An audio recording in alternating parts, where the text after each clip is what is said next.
Hi everyone, welcome to Corporate HRM channel. Myself, I am Fanindra. I am working as a HR business partner at NTT Data.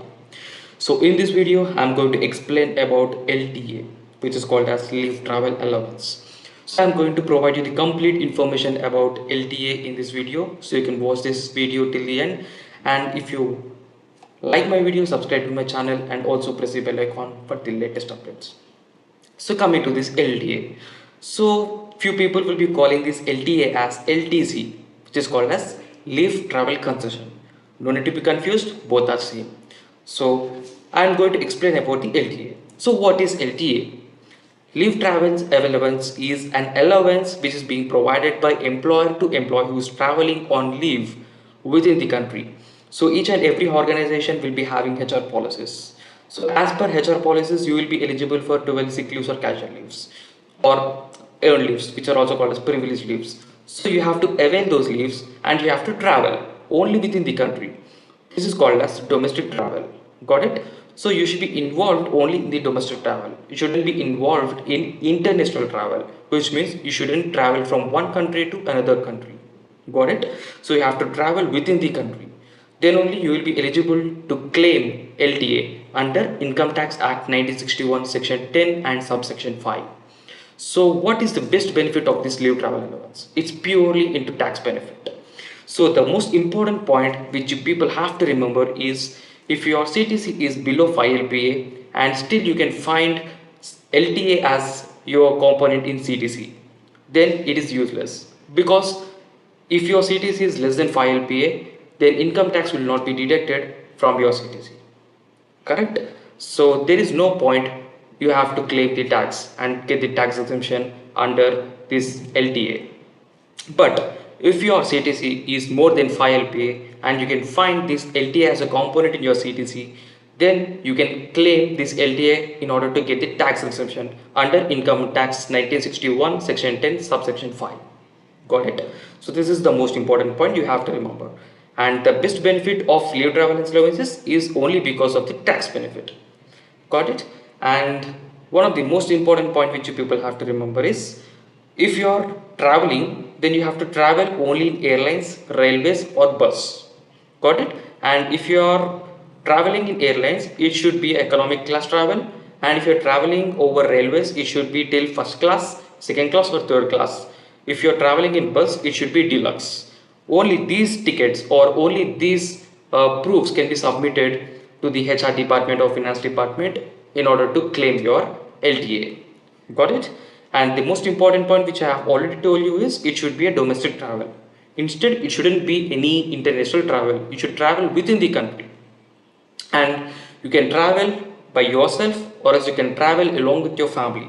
And your family must include spouse, parents, children and siblings. And the maximum bracket of limit for children is only 2.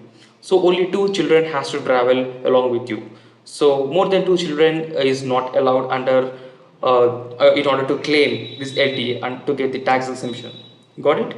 And there are no limit on days. For example, it doesn't mean that you have to travel only for 5 days in order to claim your LTA to get the tax exemption. There is no such bracket. You can avail how many leaves you want in your from your organization with an approval from your manager or HR, and then you can travel on leave within the country. Again, I'm telling you only within the country, but not to another country. Got it? So there are no any such kind of brackets or limits on the days. So coming to the calculation, so how we generally calculate it. So usually I have already told you LTA is one of the component in your CTC where employer will be contributing towards to the employee, right? So LTA is a component in the CTC. So usually there is no such kind of fixed proportion. For example, if you see the case of PF, there is a fixed proportion of 12%, right, of employer and employee contribution as such. So there is no such kind of fixed proportion in terms of this LTA, right? So it is a minimum amount which will be provided by an employer to the employee without any fixed proportion. For instance, example, let's consider your LTA in the CTC is 30,000, and after your travel expenses that was incurred by you is 25,000, then 30,000 minus 25,000 will be 5,000, and that 5,000 will be taxable income, which means tax will be deducted on that 5,000 because you have not utilized 5,000, and the rest 25,000 of amount will be reimbursed, and you can get tax exemption on the 25,000. For example, if your CTC is 30,000, I mean the LTA component in your CTC is 30,000 and your travel expense is 35,000, then you can get the tax exemption for 30,000, but the rest 5,000 you have to keep it from your own pocket.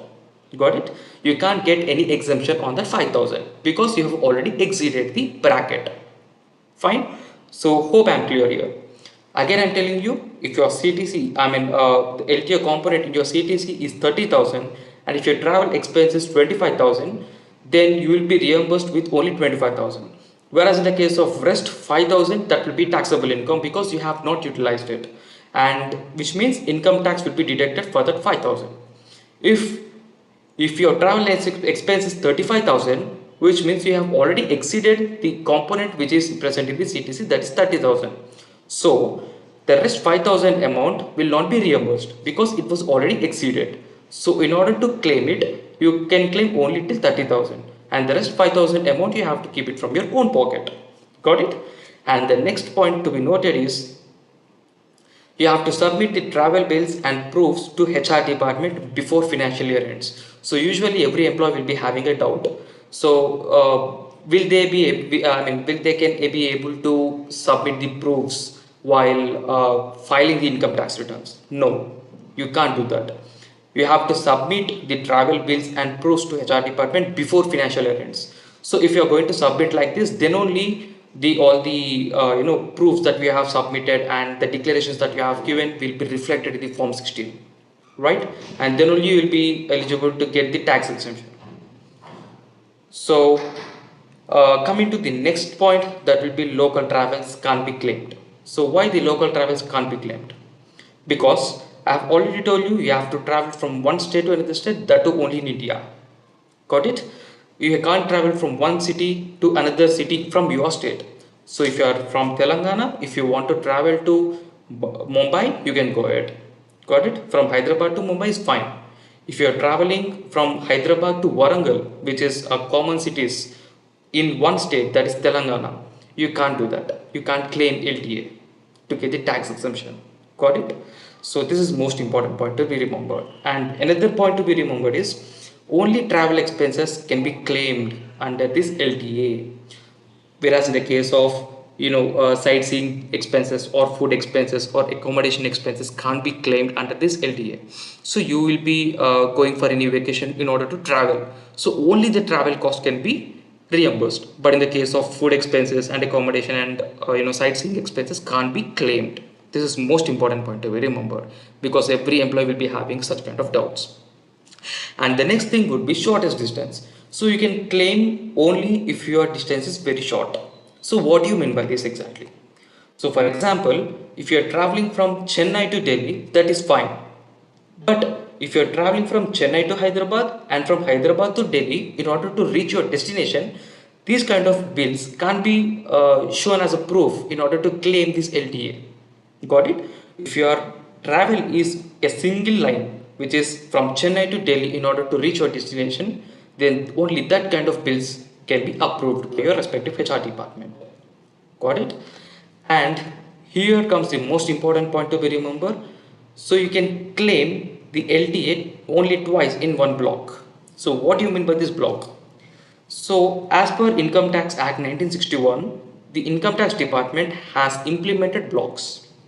Okay, so currently we are in block 10. Each block contains 4 years. So similarly in block 10 we have 4 years starting from 2022 to 2025, and likewise from block 10 in block 10 you can see from 2026 to 2029.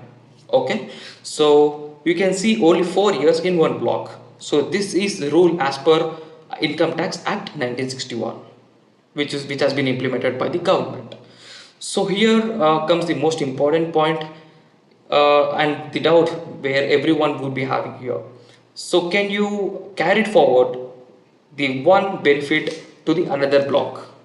Yes, you can, but there is a condition. Terms and conditions are applied. For example, I have told you that you can avail this benefit only twice in one block.